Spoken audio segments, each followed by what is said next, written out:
By the end of this video, you'll know the 5 things that you should not miss out in second year of MBBS and how you can prevent yourself from going down the dangerous path of nihilism and actually have a fun-filled second year of MBBS. This is the video I hope someone has sent to me when I started my second year of MBBS, so here it is. Hey friends, welcome back to the channel. I am Anirudh, a medical student based out of Goa, India, and on this channel we explore ways and techniques to make ourselves smarter, healthier and happier. So the first thing that you should not miss out is reading Robbins completely. So as you know, in the second year of MBBS, you have your 3 main subjects, right? Your pathology, pharmacology, microbiology and forensic medicine, which according to the new curriculum you have to answer in the 3rd year of MBBS part 1. But pathology is your main subject, and the main book for this particular subject is your Robbins. And when you see the new book, you get very excited about it, right? It's a foreign author, it's well written, it has great reviews by all the students that have used it, but it's a very thick fat book. It's made for all different levels. It's made for UG, it's made for post graduation, it is made even for your professors at your department. So you don't really know what parts of Robbins are actually useful for an undergrad. And this is where your technique of going through Robbins continuously comes into play. So in my second year of MBBS, I studied the general pathology part completely from Robbins because I'd heard online that you need to at least do your general pathology, your basics in pathology from Robbins. And the systemic part I did not actually do because they were like, once you understood general pathology, the systemic pathology from other books becomes very easy. And looking hindsight, I don't think I should have done that. I should probably have done your systemic pathology from Robbins itself. So for systemic pathology, I went to Hirschman, which is another popular book in the Indian medico arena. And probably I was a bit too lazy. I did not want to complete the systemic pathology part from Robbins as well. So if you have time, and if I had gone back and advised a second year MBBS, if I had gone back and advised my second year MBBS Anirudh, I would have told them, you're on the right track. Do your systemic pathology also from Robbins, because clearly you have the time, you can put in the energy, and it is going to pay you dividends in the final year of MBBS when you'll be studying medicine. And let me tell you, pathology is the base of medicine. If you understand pathology like really well in second year of MBBS, final year of MBBS is just going to be a little bit of the pathology into the symptomatology, into the science, and then finally the treatment. So that comes to studying pathology, but to revise pathology, you can maybe refer to a few MCQ books that are available in the market.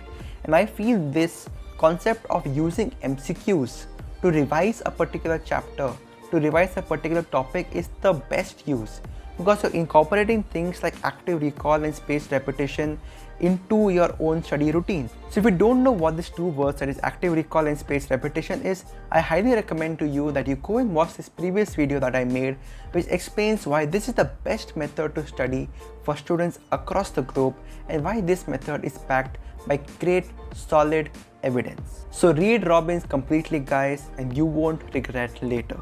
So the second thing that you should not miss out in second year of MBBS is pursuing your interests. So in this medical profession, as you might have discovered by now, the time that takes between working, commuting to and fro from work, assignments, exams, friends and family, there is very little time for you yourself to pursue your other interests, to explore into the topics that life has for you, the other things apart from medicine that life has in store for each and every single one of us.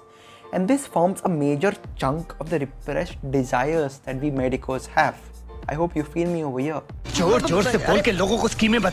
set up some time, okay, in your day or at the weekend so you can pursue other hobbies. Hobbies such as guitar or reading or going to the gym, starting a YouTube channel like this, starting your own vlog, becoming an Instagram reeler. Anything and everything is possible right now in the digital age. And so second year is the best time when you have a lot of time, correct? Because second year of MBBS, I think is around 14 months long right now. So second year MBBS is the ideal time for you to start something new or to pursue your interests so that you don't lose out on some of the other things that life has to offer. Because later on when you become fully fledged doctors, you may not have that enough time to pursue your other hobbies. So this is the perfect time in second year of MBBS when you understood what MBBS is about and you understood what your hobbies are to actually start and pursuing them. The third thing that you should not miss out in second year of MBBS is traveling the country in your college group or solo traveling. Now of course in the pandemic and with lockdowns and stuff, you will not be able to go out. But very soon when people are vaccinated enough and the situation improves, hopefully plan a trip with your college classmates, with your friends to some far off place. This is the time when the bonds form between your college classmates and you. So for example, our class went on an amazing trip to Manali, Delhi and Amritsar in the October 2018. And I'm pretty sure like 20-30 years after, when we revisit our MBBS days, this will be like that spring moment that everyone immediately relates to and bonds to, and it will be like a very good memory to have. So once we're out of this pandemic, do propose this idea of going on a college trip together. It kind of becomes like a ritual that every single batch, when they are in their third semester, goes on a trip to some far off place in the Diwali vacations. Personally also, you can go on a solo trip. So in the month of May 2019, I got the permission from my parents to go on a solo trip to Dharamshala. Yes, this beautiful heaven in the mountains, guys. It was 5 days of a solo trip in Dharamshala, and walking in those small gullies in Dharamshala, talking to the local people, buying stuff from there, eating like endless plates of momos, maggies, thupkas, chow mein and all the other things. Going to the monastery where the Dalai Lama is there is some different sort of an experience. This is the place where you explore yourself, right? The places that you would want to visit without anyone being next to you, because you're completely free to do whatever you want in that particular place. I had a time of my life in those 5 days. I trekked to this amazing place called Ganj, and above that there's a big mountain where you can trek and you can have tents over there, you can stay overnight over there, and it's like completely secluded from the entire world. It is a totally kind of like a very spiritual experience that you can have over there. And I'm not saying that you should go to Dharamshala. Maybe you want to come here to Goa and explore the beaches, or maybe you want to go someplace far off in northeast, or you want to go to a state like Gujarat or come down to the south. So there are so many different places, so many exciting adventures that you could be doing when you're solo traveling that you may not be able to do when you're going out with your family or going out in a group. So definitely consider asking your parents the permission to go to a solo trip, and do plan this. Second year is the time when you get the maximum time and you can plan a very amazing solo trip in the second year of MBBS. The fourth thing that you should not miss out in the second year of MBBS is questioning the things around you. And now you might be thinking, what does this have to do with second year MBBS? Isn't this like a very general statement? It is, but second year of MBBS is also the time when you come out of your bubble of your school days, and this is the time when you kind of have a rough idea what medicine is about, learning about it in first year, and you also get a fair idea about how society functions. What are the dynamics between people? What are the different power structures at play? So this is the perfect time in second year MBBS when you can start exploring and start questioning things and searching answers which satisfy your curiosity. And I hope this makes sense to you. So this is where books come in. So books help you to answer questions that satisfy your curiosity. For medical students, I highly recommend this book called What Doctors Don't Get to Study in Medical School by Dr. B.M. Hegde. So to get an insight into how the medical world functions, how pharmaceutical companies functions, the murky business of medicine, and to get an overall picture of the entire medical system in the country, this book is an amazing read that will tell you to question the things around you and give you a few reference points, a few articles, a few answers which will satisfy your medical curiosity, so that you know the practicalities of the medicine world.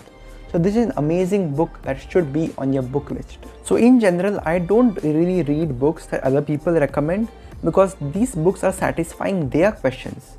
It is satisfying their curiosity. What are your questions? Your questions and the answers that you seek might be wildly different from someone on the internet recommending you to read this particular book. So first of all, start asking questions, trying to find which books satisfy those particular questions, try to give an answer to those particular questions, and go and read only those books that interest you and satisfy your curiosity. So the fifth thing that you should not miss out in the second year of MBBS is learning about investing. So we all know that doctors in this country don't really go unemployed, right? You start earning right from day one, right from your internship days up till the time you complete your PG and so on and so forth. So this is the perfect time in the initial stages to learn about investing, learning about the stock market, the mutual funds, or your cryptocurrency that is coming on. So this is the time where you can invest even a small amount. What matters right now is that you learn about different investing strategies and how to diversify your portfolio. So it can be something as simple as coming into a systemic investment plan where automatically from your account rupees 500 is transferred into a mutual fund and it passively keeps on growing.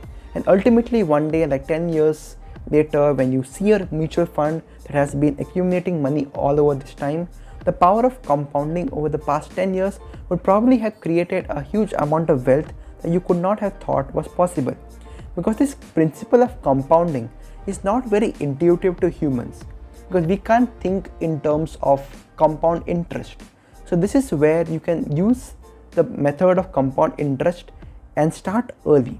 Even with a very small amount, that small amount over time can compound and create a huge amount of wealth. So right now personally I'm invested into stocks, into a little bit of cryptocurrency and a little bit of mutual funds. And I think second year of MBBS is the time when you can learn about these things. Learn about what is crypto. Learn about what is cryptocurrency. What is the blockchain technology that is making cryptocurrency so popular. So this is a time where you can use to satisfy your curiosities, like the fourth point that I mentioned. And since money is a source of a lot of anxiety to a lot of people, it only makes sense to start investing early to achieve that financial freedom so you can be a little bit less anxious and start living your life completely without having the worry of money. So there you have it guys, 5 productive things that you can be doing in your second year of MBBS to make you happier, smarter and hopefully widen your horizons in life. And in addition, if you want to know the 5 mistakes I made in my first year of MBBS and the solutions that you can incorporate into your life, be sure to check out this video right over here, because that video is by far the most popular video on my channel and I received a lot of positive comments of that particular video and I'm pretty sure it'll help you as well. If you like this video, be sure to give a thumbs up. Go follow me on Instagram where you can DM me and I reply to your personal questions over there. And if you like this channel, be sure to hit that subscribe button and I'll see you in the next one. Bye bye.